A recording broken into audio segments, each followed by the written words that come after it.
Hi, I'm Jill Clifton of Landscape of Mothers, and I realized recently that so many of my videos don't go specifically at parenting, and I wanted to talk about that a little bit.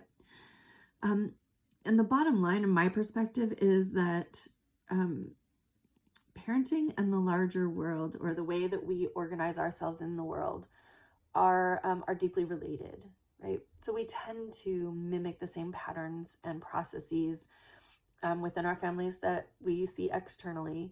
And the external is built out of a lot of people who had experiences inside of families, and they take those values and ideas and they try to move them out into the larger world as they become, productive adults. And by that, I just really mean participatory adults. So however you participate in whatever ways and in whatever systems. But what I'm getting at is this idea that in the world at large right now, there is an increase in authoritarianism. That is a perspective that there are people on the top who are not only allowed to, but meant to make decisions for the masses at the bottom of this, whatever pyramid they're building this out of. And that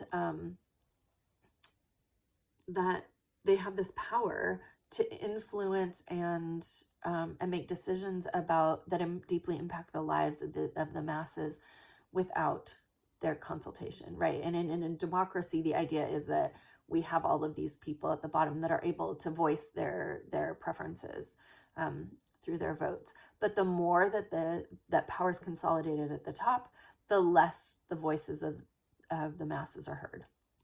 We tend to repeat that in families, and there are good reasons that happens, especially early on when children are really little. We do have a responsibility to guess at and tend to their needs and things.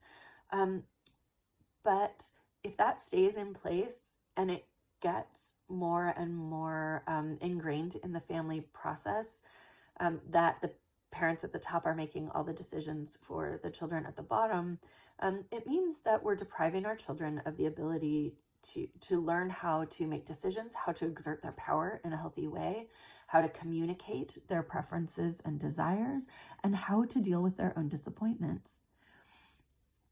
So what I advocate for is what I call a family ecosystem rather than an authoritarian family structure. The family ecosystem is not the opposite of an authoritarian structure, which would be deeply permissive and just no rules and also no boundaries and anything else. This is another third option, that sort of middle ground where we get to sort of take what is important to us and build around it. And we do that in such a way that we have communication throughout the family, that preferences are sought after. They may not always be met. Just because you ask doesn't mean you always get what you want. But within that structure, we're acknowledging our impact on other people. We're acknowledging our interconnectedness.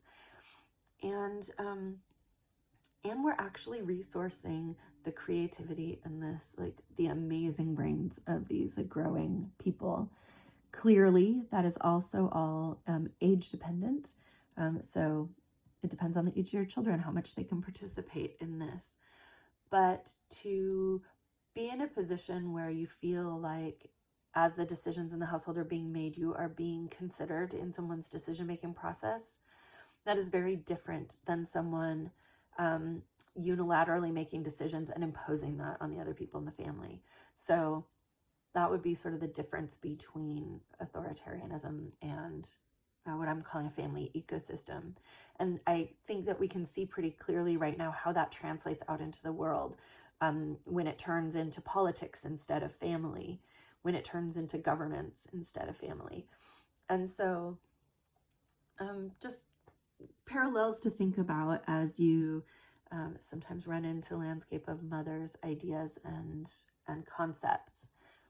So just trying to see the parallels between everyday life and parenting life, and how the decisions we make in one realm are often very reflective of the decisions we make in the other.